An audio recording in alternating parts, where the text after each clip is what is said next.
I've heard that you guys have made it out of mud. Mm-hmm. So how does something like that even get constructed? A lot of sweat and tears and blood, I would say. Do they get to explore the tea garden beyond just the lodge? You don't know the kind of effort it takes to make that one cup of tea. Maybe you can tell me who is a dream guest that you would like to invite to the lodge? Saif Ali Khan and Kareena Kapoor back in 2020, and then the visit recently of Shahid Kapoor. And a lot of people actually end up taking photos in front of it. Yeah. Yeah, it's a nice memory. It's a cute memory, I must say.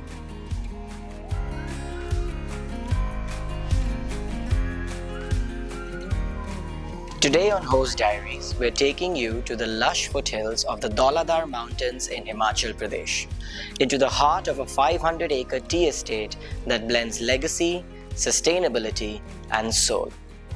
Joining us is Upasana Prakash, one of the passionate forces behind the Lodge at Wah, an eco-conscious homestay nestled within the historic Wah Tea Estate in Palampur. This isn't just a hotel story. It's a story about family, about preserving tradition while embracing conscious hospitality, and about what happens when the love for land, architecture, and storytelling come together to create something that's truly special. From handcrafted mud cottages and slate roofs inspired by Gaddi homes to homegrown meals and immersive tea tours, the Lodge at Wah is a lesson on how hospitality can be both grounded and graceful. Upasana has been deeply involved in sharing guest experiences and championing sustainability at every level of the property. And today we get to dive into the journey of what makes it truly beautiful and unlike anything else. So, welcome to the show, Upasana. Lovely to have you. Very excited.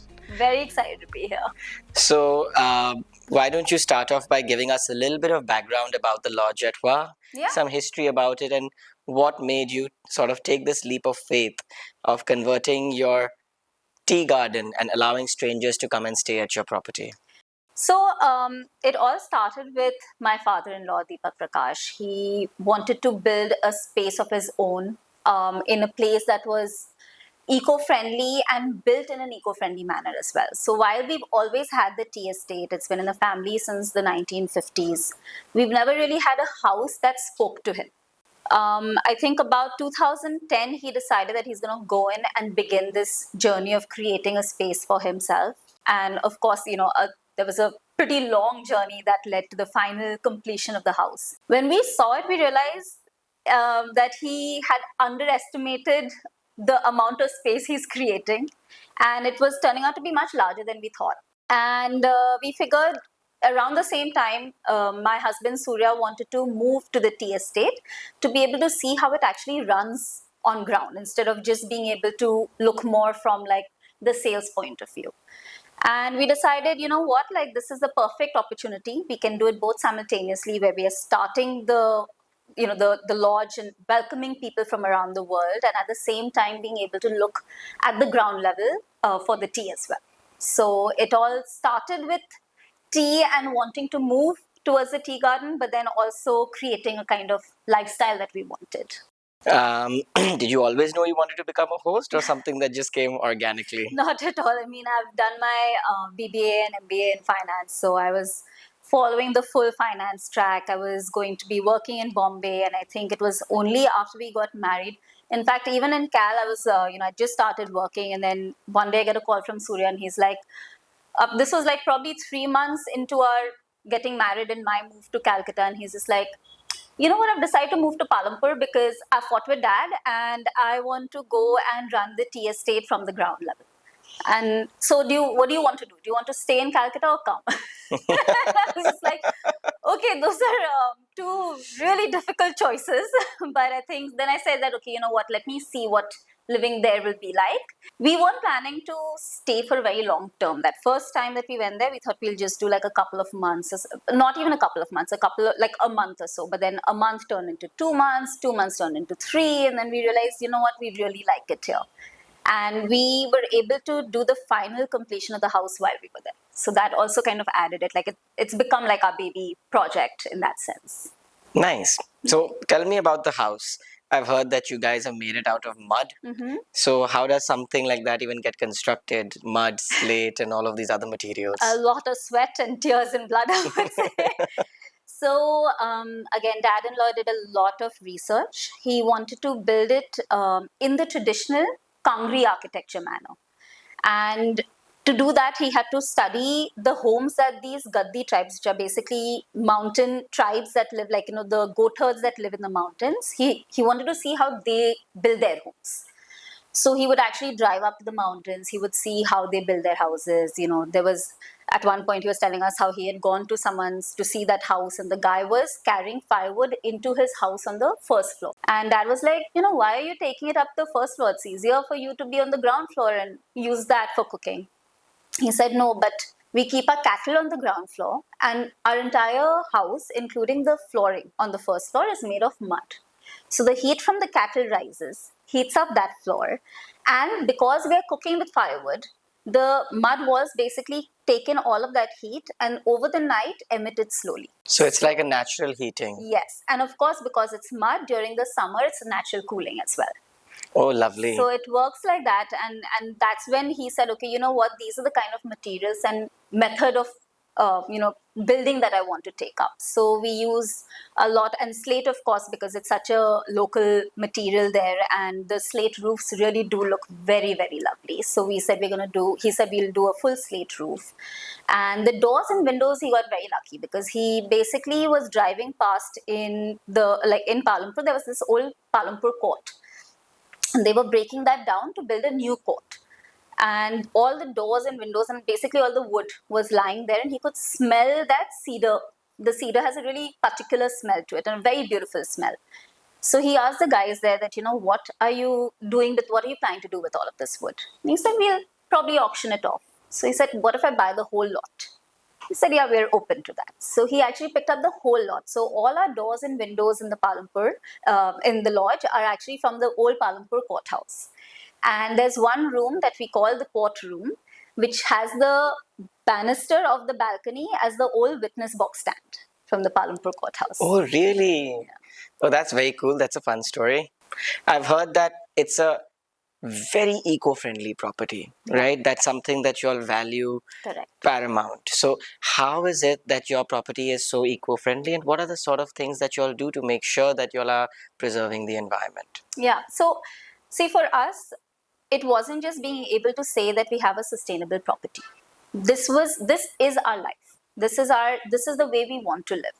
So right from the get-go, these things became very important to us. And there are things that you can't manage when you're living in a city like Calcutta, but you can do this when you're living surrounded by nature, and then you want to kind of protect that nature around you as well. So we, some of the major things that we started doing was making sure that everything around us is organic in terms of food, making sure that even the tea estate now, actually in another year, we're going to be certified organic. We've been pesticide and weedicide free for very long, but the certification we hadn't ever gone for. Now we'll be certified organic for all 526 acres of the tea garden. Yeah, so the poly houses that we have there, as well as the organic garden, has all of this 2 acre that we have there has all organic vegetables, herbs, some fruits. So the idea was that we wanted to ensure that whatever we are taking in any form is sustainable and wholesome to our life. So the lodge itself doesn't have any chemical paint, we don't use any chemical polish. So we use things like linseed oil to polish the doors and, all the wooden portions of the house. The mud is, of course, just redone with pure mud. There's no plaster or there's no cement that's being used for it. The paint is an organic, there's very few places that have color, and that too is a version that we use with an in-house mix that we've created to add that color. So even though the walls inside are not brown that you'd expect to see in the mud house, it's actually quite light in color. It comes from other materials that are organic. So we've managed to think of all of these ways around it. We grow all of the wheat that we use. So for example, all the breads, all the rotis that we make, everything is from the wheat that we send to the the garat, which is basically a water mill. We send it there, we get it milled, and then we use that. We grow our own mustard and sesame seeds. So we use that to extract oil from it. And we also get, so this is a very interesting concept and not too many people know about it. There's something called tea seed oil, camellia tea seed oil. And that is basically from the seed that is on the tea bush. So we use those seeds to extract oil. And again, we have an oil, like a cold press method in the factory. And we use that oil for cooking and frying because it has a high smoking point. So everything that we could, we kind of incorporated into our lives. And then, of course, on the other side, minimizing our use of plastic, making sure that we don't do, the small toiletries. So, we're very close to a place called Andretta that has a lot of, it's very well known for pottery. In fact, it was India's first studio pottery, Andretta pottery. So we decided that that's a great idea to incorporate ceramics into our space. So a lot of the things that we use are ceramics, which again, it's much closer to earth. So, these are just some of the ways that we decided that we can continue doing things like that. We try to minimize our use of consumer goods for food as much as we can, because anyway, things that we are growing, even things like tomatoes and all, we grow enough to be able to use for quite a while. So trying not to use things from the market, and as much as we can, do it ourselves. Okay, lovely. And you spoke about your factory. So when guests come, I presume you give them a nice tour of the entire garden, factory. Do they get to explore the tea garden beyond just the lodge? Yeah, I mean, our tea tour is, I would say, one of the most in-depth in definitely the country, possibly even around the world for tea. We have really gone into the nitty-gritty. I mean, we have researched everything from like how tea was discovered, how the tea thief got it from China to India, how we managed to get it from Darjeeling to the Kangra Valley, how Kangra Valley was known for tea. Catherine Braganza, how she enjoyed her tea. Like, we've really gone into details, and we've created a very in-depth tour that people can. So we have guides who take guests into the tea estate, so they can see how the plucking is done. They can try their hand at plucking, and then after the history portion of the tour, they're taken to the factory where they're shown every different process of tea manufacturing, and then it ends with a tasting of. We now have over 25 different varieties, including different flavored teas as well, so they can try all of those different flavors as well. This part, we realized, has become so interesting that we opened it up to guests who are not just staying at the lodge, but also just visiting from outside. So, for example, you might be in McLeodganj, but you want to learn more about tea. You can actually come down and do a tea tour and tasting with us and enjoy a bite at the cafe, which then overlooks the tea garden in the same space. So this becomes like a beautiful half day to spend on the tea garden and to enjoy nature all around you, and especially to learn about something. I mean, we've had so many guests who came in saying, oh, we actually are not tea drinkers, we only drink coffee, or we don't drink any caffeinated beverages, and they'll go back saying, what, at least things like the white tea, or like they'll find one tea that is their favorite and be like, you've kind of converted us now, because we didn't know the amount of effort it takes to make that one cup of tea. And that's the one line that we've heard over and over again. You don't know the kind of effort it takes to make that one cup of tea.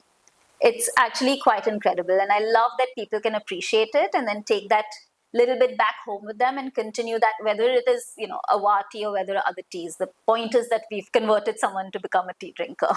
Yeah. And how do you get to the lodge? Like, how do I go from, let's say today we're in Calcutta, how do I get to Palampur? We are actually quite well connected. We have a lot of different options now. So the Kangra airport is very well functioning. We have 5 flights that land a day. It is a smaller airport, so it's the ATRs. So we have 5 flights from Delhi, 1 from Chandigarh as well. And we are only an hour away from the airport. The other option is there's a Vande Bharat that runs from Delhi to a place called Ambandora, which is again 3 hours away from us. And then, of course, people often drive in. The route that we see very often is also a connection between Amritsar and us, because Amritsar becomes, that history, and people like to go for the religious aspect, and then from there they can come in to kind of enjoy nature and be in the middle of the mountains. Oh, lovely. Yeah. So apart from tea and tea tours, are there any other activities that the guests can indulge in, or maybe anything else that you offer at the maybe trekking or something that you can offer at the lodge that people enjoy? Yes, again, Palampur, because so Palampur is in the middle of Dharamshala, McLeodganj on one side, and then Beer and Billing on the other side. And we are 1 hour away from each. This means that people have the option to spend their day at McLeodganj Dharamshala, see the Tibetan monasteries, enjoy some cafes there. We can curate a lot of different experiences based on guests' interests. I mean, if someone says they're interested in Thangka painting, we'll suggest a tour that takes them to in-depth Thangka painting course. They might even be able to try their hand at painting if they have enough time. If and then on the other hand, if people say they want to do treks and hikes, we work with an outdoor activities partner that's based in Palampur itself, and they arrange these hikes and treks to, I can't even describe, like places that you wouldn't even sometimes see locals. It's really beautiful, and they're medium to difficult. I won't say they're easy hikes because the mountains around us are fairly steep. But they take you up to these beautiful spots and they'll lay out this really gorgeous picnic where they're even doing things like fresh guacamole and things for guests. And then you enjoy the views around you. And then when you're ready, you can.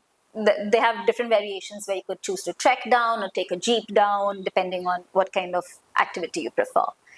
Then, of course, on the other side, with Beer and Billing, you have the adventure activity of paragliding. I mean, Beer is primarily known for paragliding.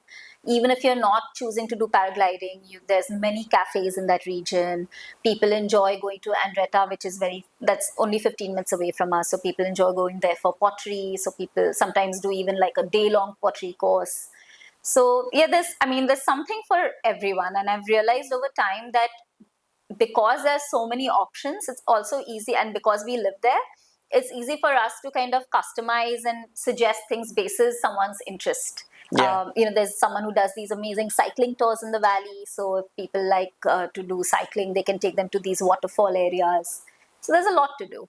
In the entire sort of lodge and maybe even outside, what would you describe as your favorite corner and why so?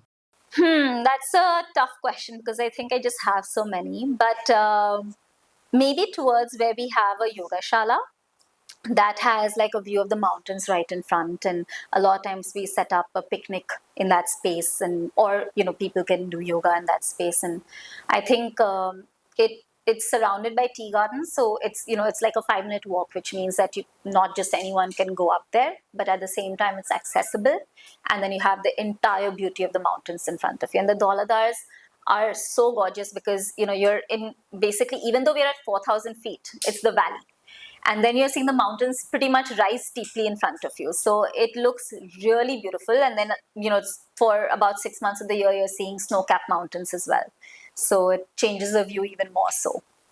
So I would say that is probably one of my favorite spots. Even the top. So now we've also created a tea museum that has very recently opened.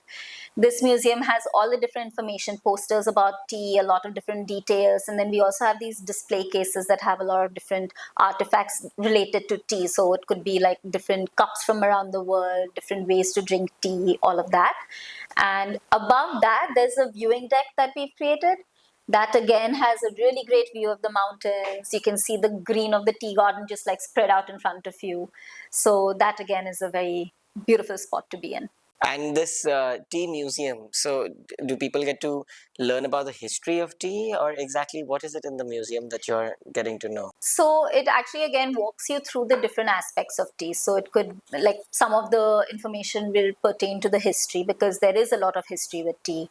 Some of it pertains to how, the correct methods to brew, correct methods to drink, what are the kind of tasting notes people look for. So a lot of this different, like the different type of bushes, like a lot of people don't realize, for example, that green tea and black tea come from the same tea bush. So it's just processing methods that are different. So just information like this that helps really put things in place in terms of, okay, I've been drinking tea, but what is tea exactly? Tell me, what kind of travelers would be attracted to your property? Like, if you had to describe them, what kind of persona would they have? So the typical guest we get is extremely well traveled. They've been both in and out of India. They've been to multiple places. They appreciate places that are geared towards more eco-friendly lifestyles. They like being more towards nature and not just surrounded by the cityscape all the time. They like a lot of our guests will want to come, and they might even have like packed schedules that, oh, I want to do this while I'm there, and then they'll come in, and so many times we hear them say, you know what, actually we just don't want to do anything, we're just gonna take a book, sit here and read. It's actually amazing how often that happens. So I think a lot of people who just want that break from life, whether it could be the international traveler who's coming in and has done city and now is looking to get that escape in nature, because we're basically the countryside. Or it could be the guest from India who's looking to get away from the city and just take a break and rejuvenate and hope for not getting good connectivity on their phone, although now we do have good connectivity, almost unfortunately for guests. A lot of them will say, oh, I was hoping that I wouldn't get good network. Everyone's being able to reach me. Like, maybe you should blame Geo for that. Yeah, that's so true. Are there any sort of local artisans, or what's the local cuisine like? Like, what do people usually eat when they are at the lodge? So the biggest thing that people look forward to, and it's also a signature thali, and it's also something that actually, even if you're living in Palampur, this is what everyone looks forward to, is the Kangri Dham. It's basically, think of it almost like a langar, where anytime there's a special occasion in someone's house, in someone's life, they will invite everyone they know for it.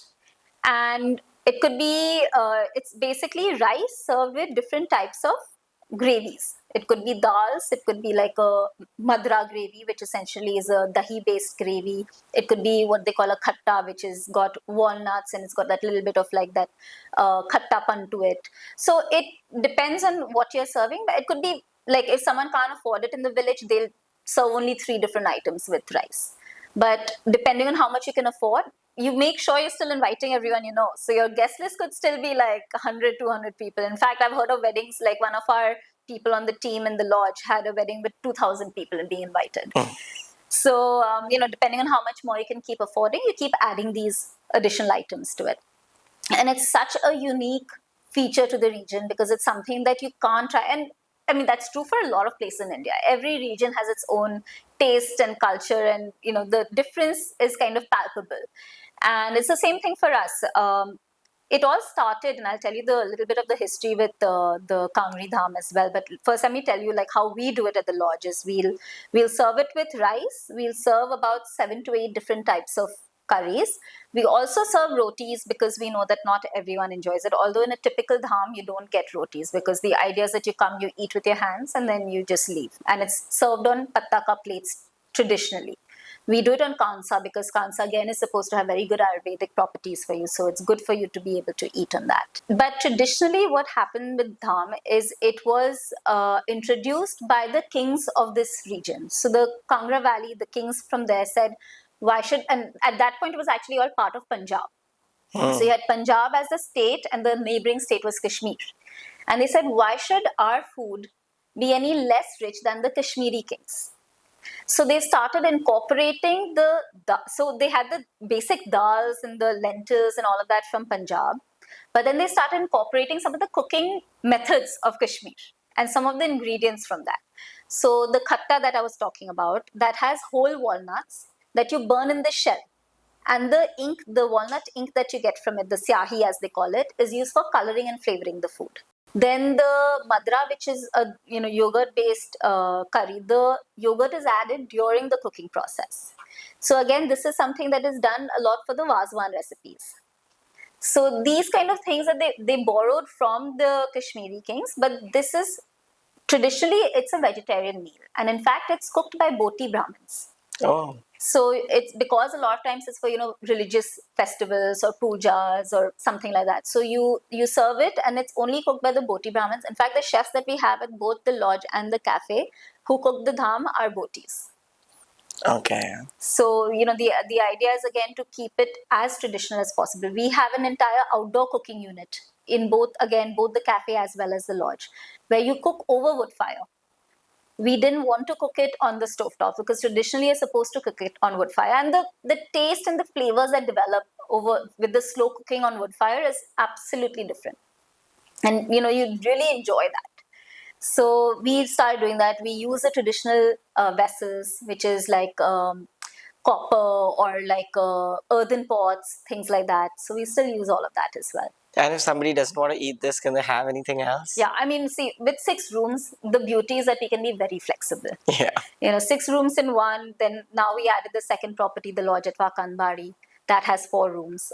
With both these places, because they're smaller rooms, we can afford to customize anything basis a guest interest. Let's say any of these guests, when they come in, what's the first thing that they notice when they walk into your property? I think just the buildings themselves. Like, I think the most common thing that we hear is, we were driving up and we weren't expecting when the gate opens that this is the space we'll be in, because it's like an oasis almost in the middle. Like, you're surrounded by a lot of our tea gardens, and then you enter, and then there's the lodge with the cottages in front and the gorgeous slate roofs. And Dad's done such a phenomenal job with the landscaping of the garden. So, it's literally like you're stepping into some place that you want to call your home. And that's what we encourage guests to do. We're like, this is your home for the next couple of days, 3 days, whatever. So please, like, it's much easier for us when they tell us also what they like and what they want. And I think, yeah, that's essentially like their first reaction is like, wow, we didn't expect this place to be the way it is. So, any dream guests of yours that have come and stayed at your property? We've had a lot of cool guests. I don't know about dream guests because I think I haven't really considered it in that manner as such. Or like any guest that left a lasting impression? Yeah, I mean, we've had a lot of amazing guests. In fact, we've been friends with so many of them over time. We've hosted, we've hosted them again and again sometimes because they visited us multiple times. When we go to the UK, we meet them in London for tea or for lunch or whatever. So we've managed to make friendships that have lasted. But some of of course, the ones that come up in conversation a lot are like the visit. So they didn't stay, but the visit of Saif Ali Khan and Kareena Kapoor back in 2020, and then the visit recently of Shahid Kapoor. Of course, when they come for shooting, they come with a much larger crew, so they can't stay in a 6-bedroom property. But we've been lucky that they both times they wanted to visit. And you just have this, like, I guess, like a lot of people have this view of what an A-lister celebrity would be like, and you don't know what to expect. And it just turns out to be a fun conversation. And the housekeeping staff is all trained to sort of... Yeah, they're very good about that. I think we tell them that the only rule that we make sure, otherwise they would know exactly how to handle it. The only thing that we always tell them to make sure is that don't request for individual photos. We'll request for a photo with everyone at the end, because otherwise everyone's coming up all the time to ask, and yeah, that can. So they came for a shoot to the lodge. So they both come for different shoots. I think Saif Ali Khan was shooting Bhoot Police. Shahid Kapoor is working on a new film. Oh, lovely. So let's say if any of these dream guests, or maybe you can tell me who is a dream guest that you would like to invite to the lodge, someone that you admire. Like I said, I haven't really given it much thought. I know for Surya, a dream guest would be like any sports person. Like, he would love to have anyone, like, and it doesn't have to be cricket, because I know that in India the big thing is cricket. It could be just any sport, and it's always something that he enjoys most. And I guess because he's been always in tune with sports of different type, that's something that he really... And what room would you give this dream guest out of the 6 rooms? Which is your favorite? Do you name them? Yes, we name them. Okay. So we have 2 rooms that I'd recommend, only basis the fact that they're slightly larger in size, and sometimes to a lot of people size matters. There's Pine room, which is on the first floor. So these are what we call our deluxe category rooms. Pine, which is on the first floor and has a balcony, and below that there's Cedar, which again has like a daybed area and a sitting nook. So that's also very nice, and they have like larger bathrooms attached as well. So probably one of these 2 rooms. But honestly, I would say like people have enjoyed all of our rooms. So I wouldn't if for some reason if we are filled in those 2 rooms and I have to give another one, I'll be absolutely comfortable with it. That's lovely. So this is a very fun question I ask a lot of people who come, right, on the podcast. And it's a difficult question, and I've got a varied number of answers for it. Okay. So most of the heritage homes and homestays that have come up, right, they are made in a way which is very open, right? And if you go to a traditional hotel, it's very private, right? The rooms are there, there's carpeted floors to sort of make the sounds go away, Yeah. there's windows that don't open. Yeah. So privacy is sort of something that is very essential to a mass market hotel. Right. While you go to a homestay or a heritage home and you have all of that just thrown out of the window, right? And suddenly you, Sometimes, yeah, and you have like in this, you it's like a home that you're living in. Yeah. So you have, so how does a host balance connection and privacy? You know what I've realized over time is a lot of times we feel like, oh, you know what, they want their own space, so we won't interfere. And it ends up being that they call us over and they're like, hey, why don't you sit with us for dinner? Why don't you spend a little bit of time? So I think when people are choosing heritage properties, when they're choosing boutique properties, and especially when they're staying in, you know, a place which is where the owner also lives, they want that interaction. You're coming in knowing that you'd like to know more about the life. You'd like to see how they live. You'd like to hear their thoughts, and especially the stories on how we built it, what we do for fun here, what are the places that we enjoy going to, so that they could consider going. So I think that interaction part becomes a very important and very good thing in their eyes. That being said, for people who still want their own space, we do it in different ways. We can, of course, the choice of room before they even come in sometimes makes a difference, because say it's two couples who want their own space, we'll recommend the Pico and the Camellia room, which has its own little like sit out area. Or if it's a couple and they want to celebrate a really important occasion, a lot of times they might go with something like Pine. And a lot of times we'll do like separate setups. So for example, they might want to do like a dining under the stars experience, so we can set that up separately. They might want to, and we keep the thing fluid. So I know that a lot of places will have like single tables. We keep ours, and right from the start I wanted this to be the case, where we would have tables that could be broken up into different parts as well. So if a couple doesn't want to join in other people, they could just choose to sit separately. And a lot of times people do that, but a lot of times people say, hey, would you mind joining our tables together? We'd like to sit with everyone. So usually they just communicate it beforehand, and then we know how to handle it. And we've never struggled with that in any way. Nice. And you spoke about stars, so you can see a lot of stars, I presume, from the property. Yeah, and especially around the winter, because the air is thinner, so it's like star-spangled night sky. It's incredible. Like every time, and it'll be, especially as it gets colder at night, somehow like the stars just look even more beautiful. So every time I guess everyone else is gone to sleep, so the lights are off all around us. Every time I come back, if I've gone out somewhere and I come back a little bit later, I almost want to stay out for as long as I can, just to be able to look at the sky.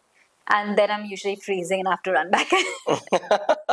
So you set up a whole dinner setting outside under the stars. That's beautiful. Yeah, we can do that as well. And then typically what we do is we have like a larger like bonfire area where everyone collects, and we start the evening with that, and sharing stories and telling people about what's been happening in the valley, and the soup and appetizers and everything comes out there. If we can set up different kind of some of the main courses, like if you're doing a pizza night where we have our own wood-fired pizza oven, we serve that as well. And then depending on, like, say if it's the thali, then for the main course we move back into the house. You've got people who book out the entire property. That's also a possibility to do. Very often. I think again with just 6 rooms, a lot of times we'll have buyouts where like an entire set of friends or like a family wants to come in. In fact, just this past June, we must have had at least, I don't know, like 4 or 5 different points where, if not all 6 rooms, at least 4 or 5 of those rooms were taken up. So it's very, very common for us to see that happen. So I've already asked you what's the first thing that people look at when they enter the property. Now I'm going to flip that question and ask you, what's the one thing that you hope people look at, but they tend to overlook? Their name on the welcome board. Oh, is this handwritten? Yeah, we have like a really nice slate board. In fact, this was from our travels overseas. I'd seen someone do it, so not an original idea. And I just loved that. I don't think they had a slate board. I think they had our name printed out, and like I think this was during our honeymoon, so like way back. And I just thought that was such a sweet touch that we're going in. And they've been thoughtful enough to put our names out to welcome us, and then someone there to take us to the rooms and everything. And we kind of put that into effect here as well, where we have like a nice slate board, with a wooden border, and then we'll write everyone who's coming there. We write their names. Lovely. And a lot of people actually end up taking photos in front of it. Yeah. It's a nice memory. It's a cute memory, I must say. Where do you see your lodge, or maybe just your legacy, in the next 5 years? Do you see expanding inside the lodge? Would you like to franchise it to various cities and maybe open up Lodge Etwa at various other properties? Mm-hmm. Or what is your vision for the Lodge Etwa when it comes to a 5-year plan from now? Okay. So I know that we definitely don't see us going down the franchise route. We are not opposed to opening in other cities. I do have locations that I know would do really well in mind, but I won't delve into that today. But I think over the next 5 years, the low-lying fruit for us would be just working on improving and adding on to our experiences within the lodge. And I really want to work on making this super special, so that when guests come in, they're not just having a great experience with stay, but there's constantly something new, even for returning guests when they come back. Okay, so you've right now added another property in your tea garden as well. How is that different from the current one? That is actually not on the tea estate. We had a guest who would come and stay with us, and she really liked how we ran our place. And she was building a place for herself in an area called Kandbari, which is a little bit inside, surrounded by pine wood trees. There's a stream running close by. So gorgeous location. Like the nature around that entire location is absolutely stunning. And she approached us saying that I'd really like you to consider running my place once it's completed. She was still building it at that point. It's a 4-bedroom villa property. And the biggest reason that we just had to take it is that it was just such a gorgeous location. So now what we started doing is, even for guests who stay at the tea estate, we can arrange like a riverside picnic for them, or we can arrange like a lunch on the ridge which overlooks the valley. This can be done no matter which of the properties you stay with. So this is, for example, what I'm talking about in terms of getting experiences going. But of course, if you're staying at the Lodge Etwa Kandbari, you're able to take a lot of gorgeous walks all around. You can really take in that whole landscape is something worth being there for. It's not in the valley, or is it also still? It's also in the valley, but it's about a 15-minute drive away from what we call a main road. So it's really quiet, and the pinewood trees and the river gives it a very different feel to the tea estate property, because what we see on the tea estate is primarily the tea gardens and the mountains in front, of course, but again, that's it's a different landscaping. So it's nice that we've managed to get both within this half an hour distance of each other. Lovely. It was lovely having you, Upasana, on the channel, and yes, I think I've got a lot of insight about your beautiful, beautiful Lodge Etwa. And I hope that we'll see you there soon. Yes, I would love to visit. I don't think I've ever been. You haven't? Yeah. I don't know if you've ever been to Himachal. I've been to Himachal. I mean, I've been to Manali, and I've been to Kasol and all the other places around, but I never ended up going to Palampur. Yeah, I think that's a very it'll be a very different kind of trip. It is, and I think the best thing about Palampur is that while it's got all that connection, it's still not as crowded as like say a McLeodganj or like a Manali. So you're getting to enjoy being in the peace and quiet, but still all of those things all around you. And that's all very close by also. Yeah. It's close to Chandigarh, I presume. It's 5 hours from Chandigarh. Currently, because the highway is being built, about 5 hours from Amritsar, but soon it'll be, they say, about 3.5 to 4 hours. So Okay. yeah. Do you have any kind of foundation that you support? No, we don't have a foundation, but because we have a lot of people who live on the estate, we usually structure a support system towards that. So and actually no, you're right. I forgot that we do support this place called Dharamshala Animal Rescue.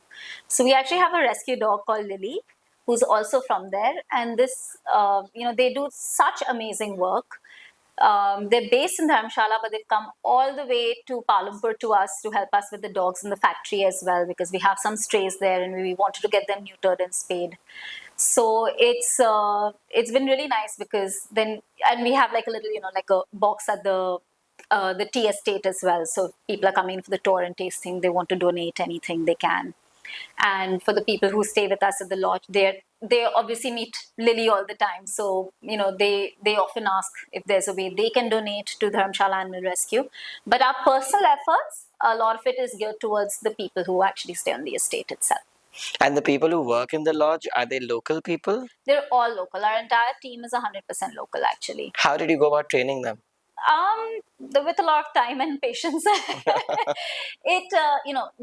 people in Himachal are very naturally warm. They are very welcoming. They're very good with their, emotional quotient.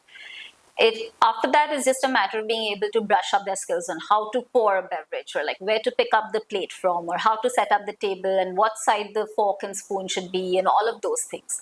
Those are things that can be taught. But being able to tell someone, to ask a guest, how was your day, or like, did you enjoy the meal, or say it with a smile, or those are things that sometimes are much harder to teach, which we've been lucky with. Our team is just generally, like, a lot of people will go back saying that, I have to say your team is really nice. Yeah, I've noticed that with many other heritage properties is sort of using the local artisans, the local community, and engaging them is very important in Absolutely. Otherwise, you don't get the full essence of the location. Absolutely. You need to completely delve into Palampur. Yeah, I agree. And in fact, so much of what we've learned has come in from them. Like how to correctly make a Kangri Dham and serve it, for example, has also come from them, because the botis told me how to do it. Yeah. I would love to come and have the Kangri Dham at some point of time. You love it. So I presume when you're running such a property, and when you're practically living there now, not even most people, they sort of run it as a homestay or a hotel, but in your case, you've moved there. Yeah. So I think the definition of what luxury means also tends to change. Oh, absolutely. And I mean, that's what I've realized over time, that when I was spending all my time in Calcutta, it was a small, very personal thing, but like I had all of that like closet space. There I've literally lived for 7 years with one closet space. And that's when you realize that you don't actually need stuff. You just, like, all my day, I'm spending either in the organic garden, or I'm trying to figure out different things around tea, or the retail brand of Wa tea. We do a lot of tea bags at different hotels as well now. So the idea is that, we are so preoccupied with expanding, with working on different ideas, with living in a place that we want to protect to its utmost, that we learn to appreciate the smaller things in life. Yeah, because luxury in a cityscape is, and especially if you take the traditional form of luxury when it comes to hospitality, it's all about having your clean linens and the bed sheets, going up to extremely proper room service, making sure everything is silent, no disturbance, right? And I'm sure a lot of those aspects are obviously true when you even do it at a heritage home or a homestay. But I was going to say that I think for us, it's like, for any boutique property, it's not about luxury, it's luxury plus. Yeah. The basic luxuries that a lot of the hotels are able to provide, we already do provide that. But the question is always what more and what better. Yeah, it's more of a curated experience. Yeah. Like, do you sell packages by any chance? Not really, but because, again, so many things are customized basis what each guest would like to do and what they enjoy, even food, things like that. So we typically don't customize it. We don't do packages. We just customize it basis what guests want to do. Basis what guests want to do.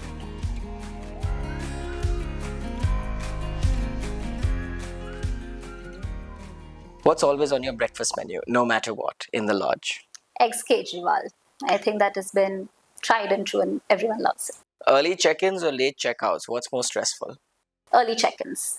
A local dish that everyone must try. The Kangri Dham. Hosting or being hosted? What's more fun? I don't know. Hosting, but on occasion being hosted. Is it stressful?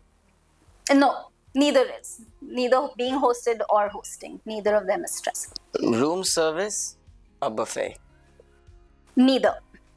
Set menus. So that was a rapid fire round. That's it for today's episode of Host Diaries. If you felt transported, even for a moment, we'd love for you to stay a little longer.